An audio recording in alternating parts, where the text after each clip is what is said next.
siang. Kami dari kelompok 1, yaitu kami dari kelompok 1 yang pertama Alpondena Milajara 12-18-007, Immanuel Jonas Ngalamanu 12-18-005, Jibrail Lomali 12-18-034, Anggreni Ramukariri Toga 12-18-026, Delvin FR Endi Banimara 12-18-008, Ada Irma B. Amah 12-18-019, Helena Astiwola Ole 12-17-047. Sini saya akan menjelaskan materi tentang analisis model regresi linear sederhana dan model regresi linear berganda. Model regresi linear sederhana. Pengertian model dan tujuan permodelan.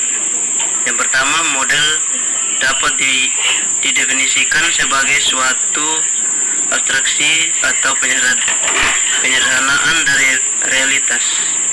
Model ekonometrik ini direpresentasikan dalam suatu persamaan matematika, dan model tersebut dapat terdiri dari satu atau beberapa persamaan yang dapat saling berkaitan. Setiap model ekonometrik merupakan model statistik yang mencakup komponen error yang secara umum dapat diungkapkan dalam bentuk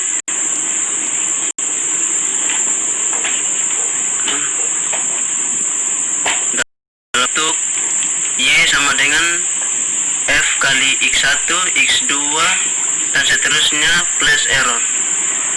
Data aktual sama dengan dugaan plus sisaan atau simpangan. Data sama dengan komponen sistematik plus komponen non-sistematik. Dugaan sama dengan F kali X1, X2, dan seterusnya sampai XP. Yang kedua, tujuan.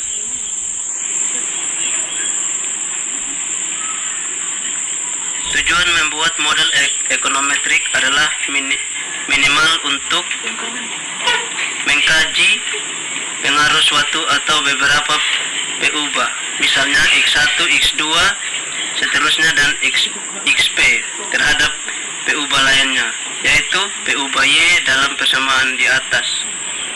Yang kedua, melakukan peramalan nilai suatu peubah yaitu Y dalam sebuah persamaan. 3.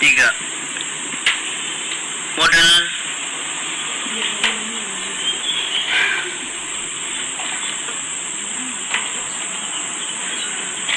persamaan regresi.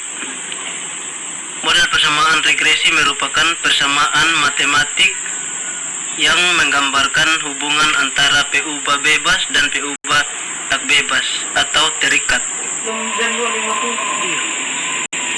Ya, slide berikutnya dibawa oleh Immanuel Ngalamanu 12-18-005. Model regresi linear berganda. Model regresi linear berganda adalah persamaan regresi yang menggambarkan hubungan antara satu pengubah bebas X independen variabel dan satu pengubah tak bebas Y independen variabel, di mana dugaan hubungan keduanya dapat digambarkan sebagai suatu garis lurus. Pengubah bebas seringkali disebut juga pengubah penjelas atau explanatory variable, dan pengubah tak bebas disebut juga pengubah respons. Jika model regresi tersebut digunakan untuk menggambarkan hubungan sebab akibat atau causal relationship, pengubah bebas disebut sebagai pengubah penyebab dan pengubah tak bebas disebut pengubah akibat.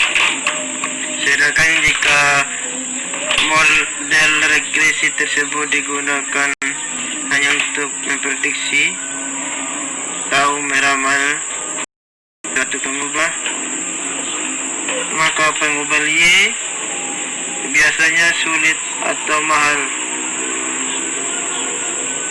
Perlu waktu untuk mengukurnya, dan pengubah X relatif mudah atau mudah dapat segera diketahui nilainya. Rumus dalam model regresi linear: A sama dengan intercept. Ulang, rumusnya itu alfa sama dengan intercept atau perpotongan dengan sumbu tegak. Beta sama dengan kemiringan atau gradien garis lurus. A dan beta itu tuh alfa dan beta sama dengan parameter koefisien regresi yang akan digunakan nilainya. Error sama dengan merupakan komponen yang tidak diamati dan diasumsikan.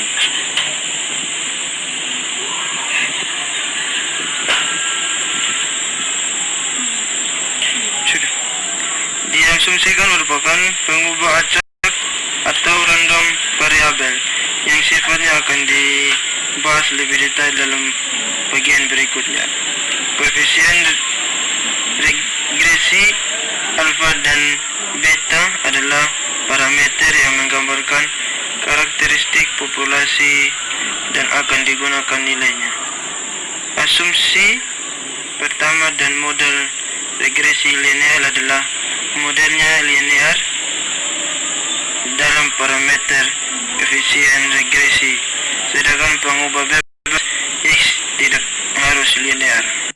Saya Helena Asti akan menjelaskan slide berikutnya, yaitu analisis ragam, di mana analisis ragam itu merupakan komponen sisaan EI dari EI atau error I dari persamaan regresi yang dapat memberikan satu ukuran kecocokan antara dua dugaan garis regresi YI dengan data aktual YI.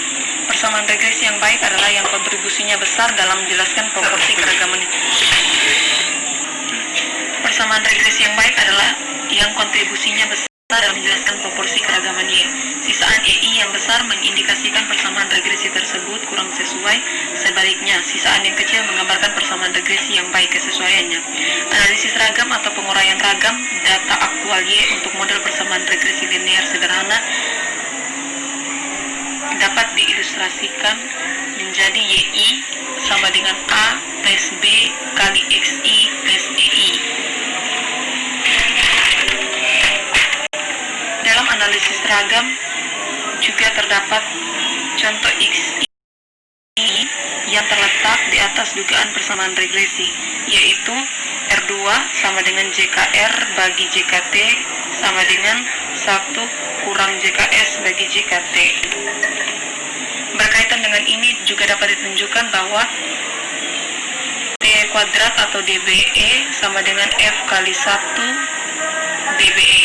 Secara ringkas, tahapan uji statistik F dalam ANOVA dapat dijelaskan sebagai hipotesis statistiknya, yaitu H0 sama dengan Om R pangkat 2 sama dengan Om E pangkat 2 atau Om R kuadrat kurang dari sama dengan Om E pangkat 2 atau beta sama dengan 0.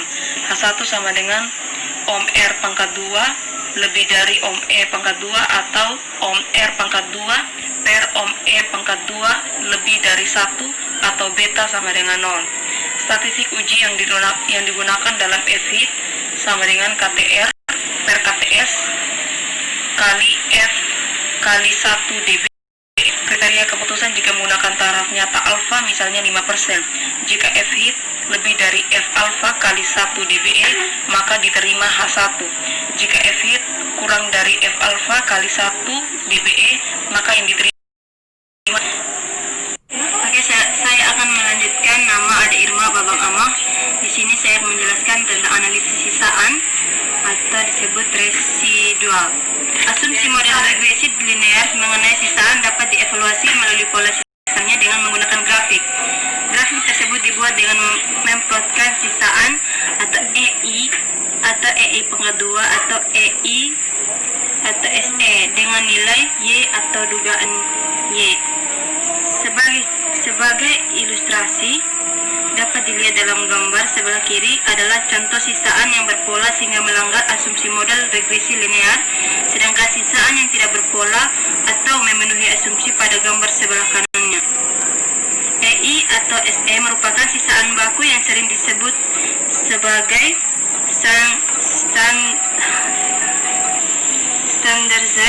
standardized threshold karena alasannya dari rumus THIT sama dengan EI plus E atau E kecil atau SE dari nilai sisaan baku beban satuan ini. Kita dapat mempertimbangkan apakah suatu data merupakan pencilan atau outlier atau bukan. Sebagai aturan praktis dari sebaran normal baku, jika EI lebih dari 2, maka data pengamatan tersebut dapat dianggap pencilan. Meskipun demikian, ada tokoh yang dibahas dalam bab ini. Ada kecenderungan sisaan berpola sehingga perlu dikembangkan model yang lebih baik lagi. Dan ini sangat logis karena banyak faktor yang menentukan total penjualan tahunan sebuah toko, misalnya lokasi, kualitas, community yang dijualnya. Kedua, model umum regresi berganda dengan asumsinya. Sifat membahas model regresi berganda atau multiple regression model dengan asumsi bahwa pengubah tak bebas atau respons Y merupakan fungsi linear dari beberapa pengubah bebas X1, X2, dan XK dan komponen sifat error. Model ini sebenarnya merupakan pengembangan model regresi sederhana atau satu pengubah bebas seperti yang telah dibahas dalam bab 2, sehingga asumsi mengenai sisaan error, pengubah bebas Y dan pengubah tak bebas Y juga sama dengan yang dibahas dalam bab sebelumnya. Persamaan model regresi linear berganda secara umum model populasi. Saya Devlin Banimara akan menjelaskan tentang hipotesis statistik yang diuji. Terhitung sama dengan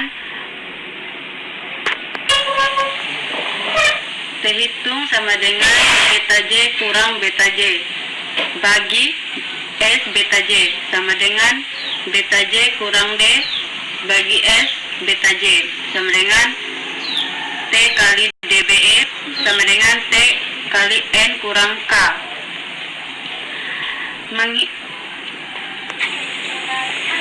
Mengikuti sebaran the student dengan derajat bebas DBE dalam kurung sama dengan N kurang K. Kriteria penarikan kesimpulan dari kasus ini adalah jika nilai mutlak dari nilai dihitung lebih besar dari T alpha per 2 DBE sama dengan N kurang K, atau jika nilai P dari output komputer lebih kecil dari nilai taraf nyata dalam kurung alfa yang telah ditetapkan, maka hipotesis 0 dalam kurung HO ditolak. Jika HO ditolak atau H1 diterima, berarti besarnya pengaruh berubah X terhadap Y adalah besar kecil dari D. Saya akhirnya akan menjelaskan slide berikutnya yang tentang R kuadrat dan R kuadrat terkoreksi. R kuadrat sering secara informal digunakan sebagai statistik untuk kebaikan dari kesesuaian model atau goodness of fit. Untuk membandingkan validitas hasil analisis model regresi atau H1 benar, akan tetapi ada beberapa masalah dengan penggunaan R kuadrat, yaitu yang pertama ada semua hasil analisis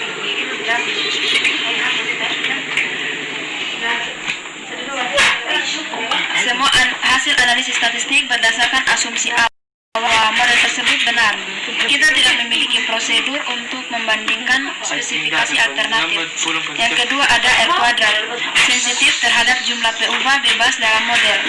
Penambahan PUBA bebas baru ke dalam persamaan regresi tidak pernah mengurangi R kuadrat, bahkan cenderung menaikkan R kuadrat karena tidak menambahkan JKT tapi cenderung menaikkan JKR. Jadi kita tambahkan lebih banyak PUBA bebas saja jika ingin memaksimumkan R kuadrat.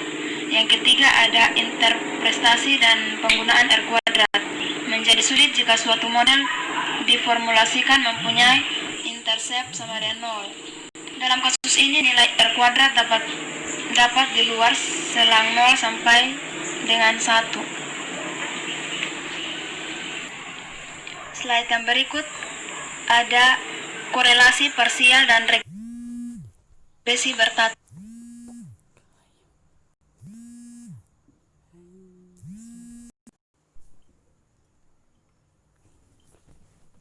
atau stepwise regression. Dalam model regresi berganda, konsep korelasi sederhana dapat dikembangkan lebih lanjut untuk mengetahui seberapa kuat hubungan suatu PUBA bebas atau XJ dengan PUBA tak bebas yaitu Y setelah mengeluarkan pengaruh dari PUBA bebas XI lainnya atau I tidak sama dengan J. YI sama dengan delta 1 tambah beta 1. YI sama dengan beta 1 tambah dengan beta 2, terus X2 tambah dengan beta 3, kemudian X3 tambah dengan error 1. Dalam rumusnya ada YI sama dengan beta 1 tambah beta 2, kemudian X2I ditambah dengan beta 3, X3I tambah dengan error I. Koefisien korelasi parsial antara Y dengan X2 didefinisikan sebagai ukuran pengaruh X2 terhadap Y yang belum dijelaskan oleh PUBA bebas lainnya dalam model. Secara spesifik, koefisien korelasi parsial dihitung dengan menghilangkan pengaruh linear X3 terhadap Y dan juga pengaruh linear X3 terhadap X2 dan kemudian meregresikan X2 setelah pengaruh X3 dihilangkan terhadap XY setelah pengaruh X3 dihilangkan.